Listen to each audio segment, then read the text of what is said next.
The documentary I was the most jealous of and in awe of was the Beatles one. The Get Back? The Get Back, just because these people that we'd always been fascinated by, and we knew there was a little more underneath the hood.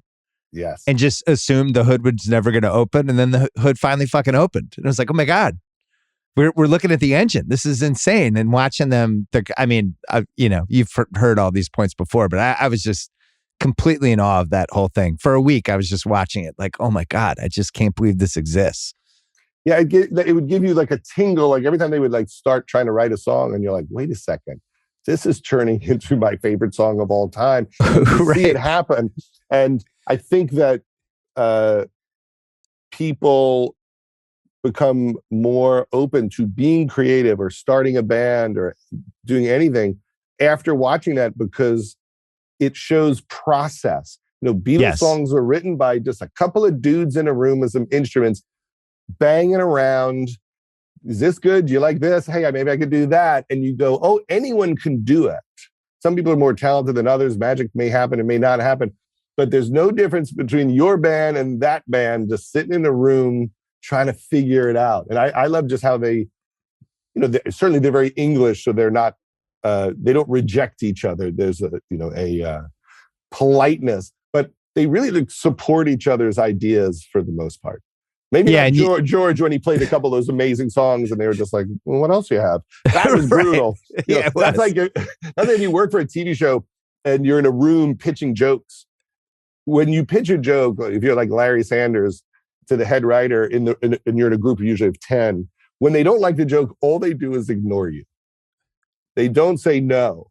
They just look away and just like ponder what else it could be. And so there was a little of that with the Beatles. Like, oh, okay, just a lack of energy coming back is the rejection.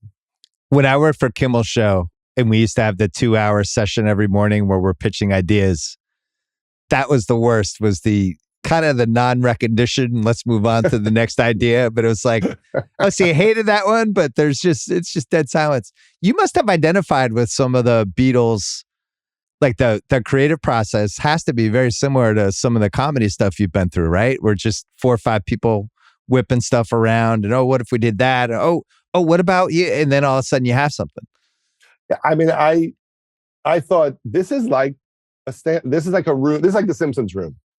They're pitching ideas. Paul McCartney is working on a song. People are pitching things. He's like saying what he likes or doesn't like. They get an idea from Mal, their assistant. Suddenly Mal's pitching lines in the song. They're using those lines. Or, there's a moment where he's like talking about changing the order. And that is how all these spaces, it's like yes and. In improv, you're supposed to yes and everybody. I thought, this is like a comedy room and you need a showrunner and someone's got to get the trains on time. The funniest part of that movie, I think, is that they're in a rush to finish all these songs for a TV special with an accompanying album. They're going to try to do it really fast. But the reason why they're doing it fast is because Ringo is supposed to act in a movie. Right. He's going to be in The Magic Christian with Peter Sellers. And so the whole band is just rushing and, maybe risking making a crappy record because Ringo has something to do. And it's not even something that impressive to do. It's not like he's going to be in The Godfather, right? He's made some movie none of us even have probably heard of 50 years later. I mean, it was the guy that wrote the Dr. Strangelove wrote it. And I think at the time people thought, wow. Oh, this is a big deal for Ringo. Yeah. This is the next one. But I just love that, there's also that respect in the band. Like, all right, we got however many weeks. Okay, we got to finish. Yeah, because Ringo's got to go. And, and then they're all rushing it. And no one ever says, fuck that movie. We're not done yet. And no one ever says, this whole project doesn't work. Can we just stop? They all believe that they'll get it done, that they'll get 10, 12 songs. And how many weeks was it? It was like basically 3.5 weeks. Yeah, nobody said, wait, we're the greatest band of all time. Why are we rushing? Yeah, let's just do the rest after Ringo's movie.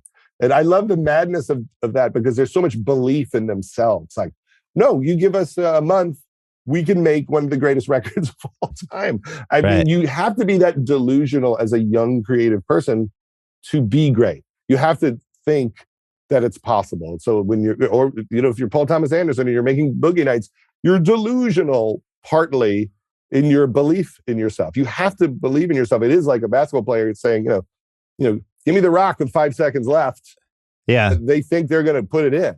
And that's the thing I try to, take from it.